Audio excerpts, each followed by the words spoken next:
Est-ce que ça vous est déjà arrivé d'être face à quelqu'un qui vous donne son feedback de type négatif et que vous n'arrivez pas à écouter et vous vous sentez agressé par ce qu'il est en train de vous dire? Votre regard devient fuyant et vous avez une seule envie, c'est de partir de là, parce que l'émotion à l'intérieur de vous devient trop difficile à gérer. Si cette situation vous parle, aujourd'hui on va aller dans le cas d'un coaching de ce type et voir comment on désamorce ce genre de situation et comment on fait pour obtenir les ressources nécessaires à faire face à ce genre de situation.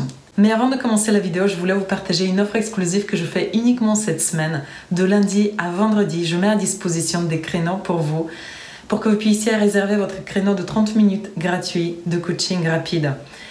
Tout ça, ça fait partie d'un projet plus grand qui a pour but de démocratiser le coaching, rendre le coaching accessible pour tout le monde. À partir de mi-mars, je mets en place une application que j'appelle le Bara Coaching qui vous permettra de venir prendre vos 30 minutes de coaching et désamorcer des situations délicates de votre vie pour pouvoir vous sentir davantage équipé et émotionnellement prêt à affronter ces situations. Bonjour, je m'appelle Biliana, je suis coach mindset, je suis docteur en sciences et passionnée par le cerveau. Encore cette semaine, j'ai participé dans une étude clinique dans laquelle j'ai exposé mon cerveau à ses limites. Hier soir, j'étais très fatiguée parce que voilà, après une étude comme ça, le cerveau il n'est pas forcément en forme, mais très contente aussi d'avoir compris encore quelques petits pièges de notre cerveau que je vous partage dans mes vidéos. À partir d'aujourd'hui, je change le format de mes vidéos. On va passer du format science et coaching, qui avait pour but de créer le lien et vous montrer quel est le lien entre la science et le coaching, vers un format qui est beaucoup plus appliqué, où vous allez pouvoir mettre en place directement ce qu'on connaît des études scientifiques. Et à la fin de la vidéo, j'aimerais que vous soyez équipés pour faire face à la situation qu'on aborde dans chacune de mes vidéos. Dans chacune des vidéos, on va faire un cas de coaching, donc n'hésitez pas de me mettre en commentaire quelles sont les situations sur lesquelles vous aimeriez avancer, quelles sont les situations qui vous bloquent aujourd'hui, que vous aimeriez dépasser. Et comme ça, on va faire un cas de coaching dans chaque vidéo et vous allez pouvoir vous préparer pour ce genre de situation. Aujourd'hui, je tiens à remercier particulièrement la personne qui a suggéré la thématique d'aujourd'hui. Et je vous remercie vous tous qui vous réagissez à mes vidéos, que vous mettez des commentaires parce que ça nous permet d'avancer ensemble et ça me permet aussi d'ajuster mes vidéos et de vous proposer de meilleurs contenus qui est encore plus adaptés à vos besoins. Donc la problématique d'aujourd'hui, vous avez vu, c'est je suis face à des gens qui vont me critiquer. Actuellement, je réagis mal dans ce genre de situation, j'aimerais changer ce comportement et mon objectif c'est d'avoir plus de souplesse dans ce genre de situation. Donc on a 3 claires étapes, la problématique, comment je réagis aujourd'hui et qu'est-ce que j'aimerais faire à la place de ce comportement. C'est notre cas de coaching. Maintenant, je vais vous dire quels sont les éléments clés pour que vous puissiez faire le changement, donc les éléments clés de ce coaching, pour que le changement puisse opérer.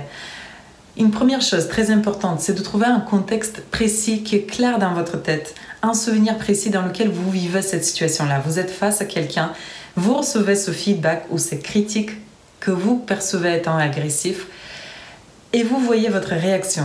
Plus cette image elle est claire dans votre tête, quand est-ce que ça s'est produit à l'intérieur de vous, plus vous allez pouvoir vous donner l'opportunité de changer ça. Quand vous avez ce souvenir, trouvez exactement l'endroit où vous êtes, avec qui vous êtes, quand est-ce que ça vous arrive et qu'est-ce que vous faites dans cette même situation. Le deuxième élément clé pour que ce coaching marche pour vous, c'est que vous définissez par vos propres termes qu'est-ce que ça veut dire être souple pour vous dans cette situation-là.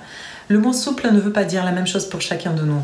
Peut-être que souple, ça veut dire pour vous de ne pas réagir. Peut-être souple, ça veut dire pour vous de trouver les paroles justes. Peut-être souple veut dire pour vous juste de pouvoir entendre ce que l'autre vous dit et le remercier.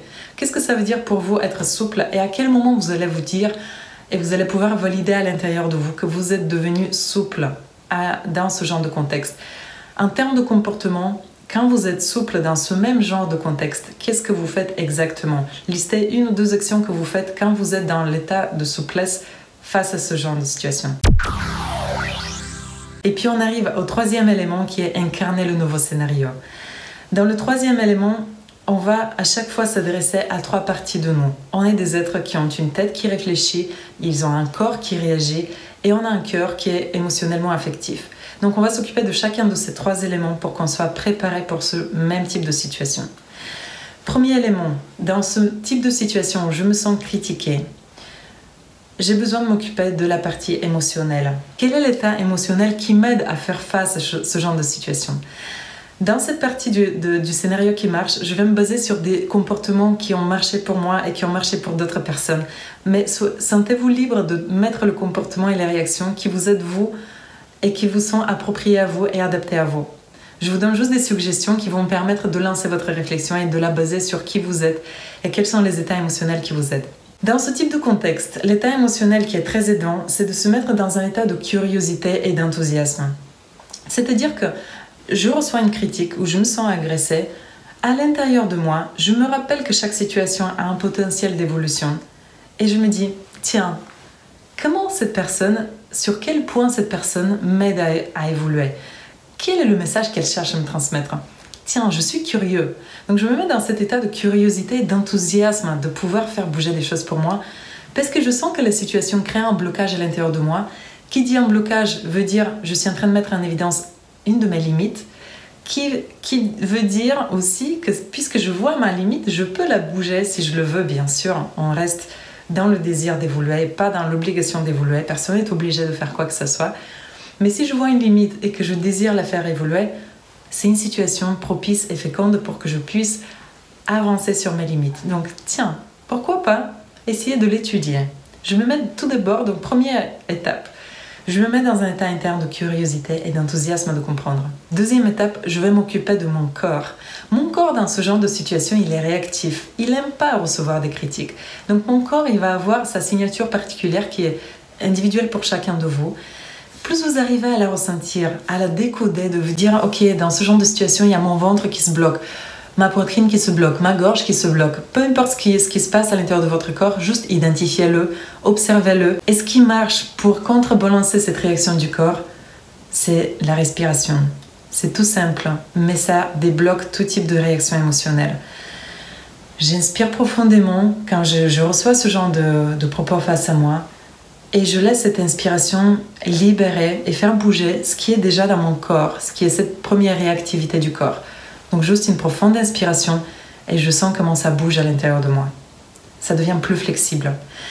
Si je veux de la souplesse comportementale, il faut commencer par la souplesse du corps. Si vous sentez que votre corps est tendu, c'est un vrai signe que votre comportement sera probablement tendu derrière et vos propos seront tendus également. Troisième élément, je vais m'occuper de la tête. La tête qui se pose des questions et qui veut des réponses, mais elle ne se pose pas forcément les bonnes questions.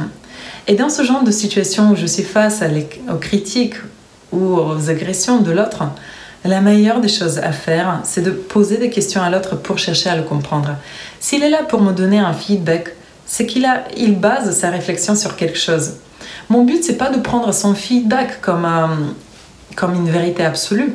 Mon but, c'est d'aller comprendre sur quoi il base son feedback, parce que plus je vais pouvoir comprendre ce qu'il est en train de me dire et son argumentaire, plus je vais pouvoir identifier quels sont les éléments utiles pour moi et les prendre pour évoluer, et quels sont les éléments qui ne m'appartiennent pas à moi et qui reposent sur sa problématique à lui. Plus j'arrive à distinguer les deux, plus je reste authentique à l'intérieur de moi, donc je vais pouvoir à la fois évoluer et entendre ce qui est important et utile pour moi, et à la fois lui rendre ce qui ne me sert pas. Dans ce même type de situation, quand on parle du mental, on va s'adresser à l'autre avec des questions.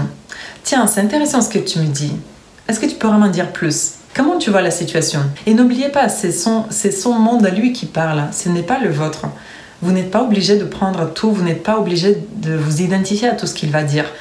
Mais ce qui vous appartient, c'est de comprendre le raisonnement qu'il va mener à l'intérieur de lui. Parce que dans son raisonnement, il y a des éléments importants pour vous. Ce qui aide beaucoup dans ce questionnement, c'est de commencer les phrases par « C'est bien que tu prends le temps de me partager ça. Je te remercie. » Parce que quand on ouvre cette possibilité de remercier l'autre, on ouvre aussi la possibilité d'apprendre quelque chose de l'autre et de s'améliorer. Et derrière chacun des propos de l'autre, il y a une intention positive. Mais c'est à nous d'aller creuser et savoir quelle est cette fonction positive. Et en remerciant l'autre pour le temps qu'il prend à nous faire ce retour, on s'offre la possibilité aussi de jeter un coup d'œil sur quelle est la fonction positive.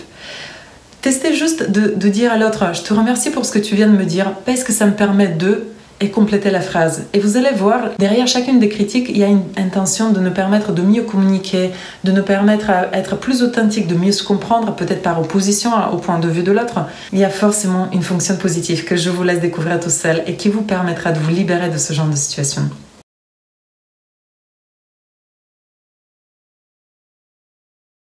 J'espère que cette vidéo vous a plu. On va continuer à utiliser ce format sur quelques de mes prochaines vidéos et je compte sur vous de me donner dans les commentaires, de me dire est-ce que ça vous apporte davantage par rapport aux vidéos précédentes et quelles sont les problématiques sur lesquelles vous aimeriez vraiment voir des résultats dans votre vie. les transformer et avancer.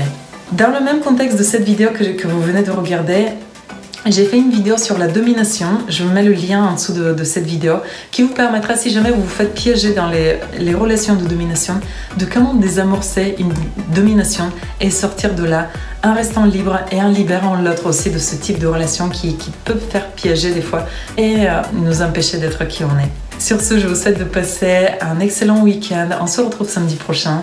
Prenez soin de vous et faites-vous confiance. Toutes les réponses sont déjà à l'intérieur de vous. Bonne journée à vous et à bientôt.